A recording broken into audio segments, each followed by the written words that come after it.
of course, those submissions, they tackled everything, which was the ideal solution. And as I said, we took them all on board, and I go to some of them, some of them saying that Limerick city boundary should be extended. I don't think we ever doubted that. But we said, can we actually get it bought, or can we sell it politically, that there would be a new county of Limerick with about 70,000 people, with its headquarters in Newcastle West? Would that politically get through the system? And it wasn't that we chose any one submission more than another. We had to take the view, myself and my colleagues and my 4 colleagues with me, that in fact it was important to get something to happen, because putting an ideal final blueprint on a government shelf with nothing happening would not in any way help this region, its people, or perhaps the jobs that we so badly need over the next decade or so. And let me perhaps quote to you from the executive summary, and those who haven't had a chance to read it. I think it's important what from the deliberations, let's say from our deliberations and from the many submissions, and everybody, I don't think anybody disagrees with this paragraph or this conclusion. And we stated that the challenges faced by Limerick and the wider region are well understood. The multiplicity of local authorities in the area have led to unhelpful competition, policy fragmentation, and a lack of coherence. While local authorities themselves perform competently within their respective areas, cooperation across institutional boundaries has been weak on strategic issues. The population of the urban core of Limerick has fallen, and unemployment is higher there than in the national average. The city centre has been declining for some time. Revitalisation is urgently required. Deprivation in areas of Limerick is severe and is the worst in the country. So from that background, as I said, we had to work on the art of the possible. And in approaching the task, we said, what brings a city back to life? And the first thing is to encompass all the built-up area and give it its size back. And so we tried to come up with a city of sufficient size and scale to enable Limerick to better compete nationally and internationally. And of course that pulls us into the controversial area. I think between Limerick people there mightn't be that much controversy to draw a line as we moved perhaps toward the Partick Swell side of the city, move southwards. But then in fact, what do we do on the northern side of the city, where we have Shannon Banks, the other areas from the university, where we have all of these, Westbury, where they're all virtually an integral part of Limerick City. The refuse is collected by the city, the water is supplied by the city, the fire service is provided by the city.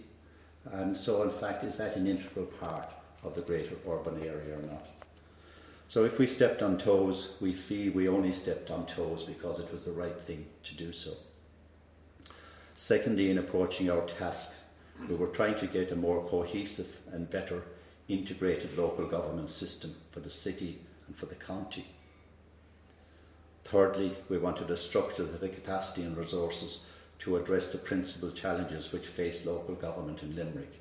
And the principal challenge, there are many challenges, but perhaps an urgent rather than a principal challenge, is the revitalisation of the 4 housing estates and the revitalisation of Limerick City. The Regeneration Agency is doing a job, but that work rightly belongs to a new governance structure for the greater city area. Equally, we cannot continue building 2 centres in the Limerick City, one where the old city was, and the other one, be it in Duradoyle or on the Dublin Road. We wanted, in fact, to get greater value for money, and value for money comes out from integration of authorities, integration of the brainpower, and integration and savings on any financial savings we can find. And lastly, we wanted strengthened political and executive leadership to drive the development of the whole Shannon Estuary Gateway. We were given many options. We were given the options of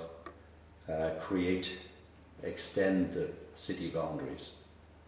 And as I said, we knew that was necessary, but we didn't think it would be politically acceptable to leave part of County Limerick as being the new County Limerick Authority. We looked at what was proposed to us is to maintain the current arrangements and have greater cooperation between the four authorities, I always refer to them, that operated: Clare County Council, Limerick City Council, Limerick County Council, and the Regeneration Agency. Four authorities for a population of about 105,000 people. And we had to be practical on two fronts. Cooperation hasn't been working. And somebody, I suppose, I had a better insight into it coming from the co-op movement. And as I learned for 30 years in the co-op movement, the one thing that was always absent was cooperation. And so we knocked that one on the head and said, it hasn't been working, it's not going to work.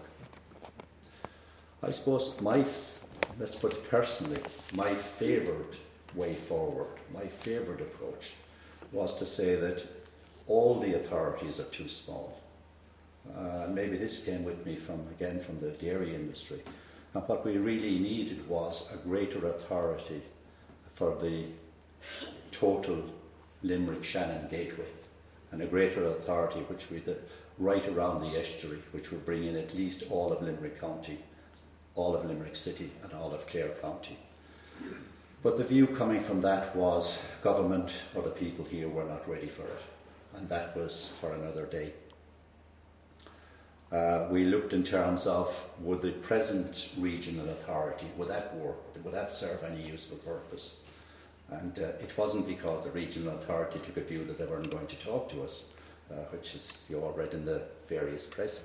It wasn't for that reason we turned that one down. We basically said that the current regional authorities and their make-up with not directly elected people and not directly elected representatives, that one would not work. And then we looked at the amalgamation of the two Limericks, Limerick City and Limerick County. And we said, well, that's not going to work either, because where does that leave the Regeneration Agency, which I talk in terms of is the third or the fourth local authority in this area.